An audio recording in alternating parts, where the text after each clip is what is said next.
Dear students, السلام علیکم. I am your teacher مس حمیرہ جمیل، اور آج کی اس ویڈیو میں ہم نعت کے شاعر کا مختصر تعارف، مشکل الفاظ کے معنی اور خلاصہ کریں گے. یہ نعت احسان دانش نے لکھی جو 1914 میں پیدا ہوئے اور 1982 میں وفات پائے.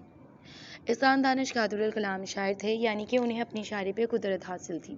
ان کی شاعری مشرقی اقدار کی آئینہ دار ہے. انہیں غزل اور نظم دونوں پر یکساں یعنی کہ برابر کی قدرت حاصل تھی، مگر ان کی وجہ شہرت ان کی نظمیں ہیں.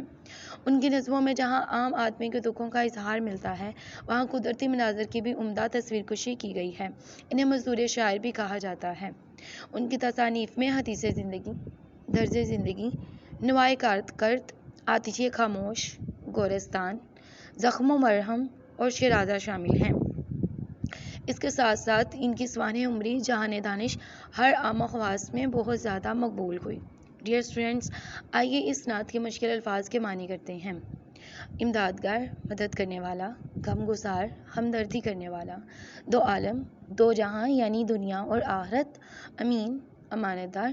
صد، سو، پروردگار، پالنے والا. قرار، سکون اور اطمینان.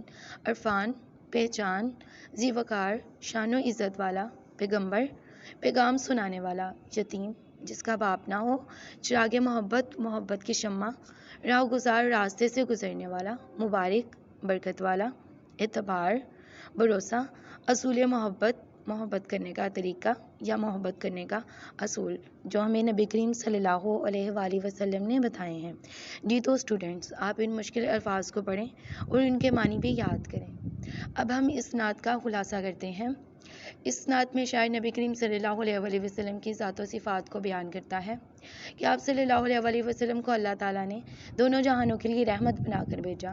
آپ کی تشریف آوری اللہ تعالیٰ کا ہم پر خصوصی یعنی کہ خاص طور پر انعام ہے. آپ صلی اللہ علیہ وآلہ وسلم نے انسانیت کو محبت کا درس دیا. آپ صلی اللہ علیہ وآلہ وسلم نے رواج کا خاتمہ کیا.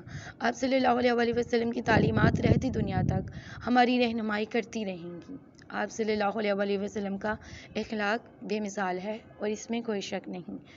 جی تو اسٹوڈنٹ، آج کی اس ویڈیو میں ہم نے نظم کے شاعر کا مختصر تعارف، مشکل الفاظ کے معنی اور اس کا خلاصہ کیا ہے. آپ اس کو یاد کریں.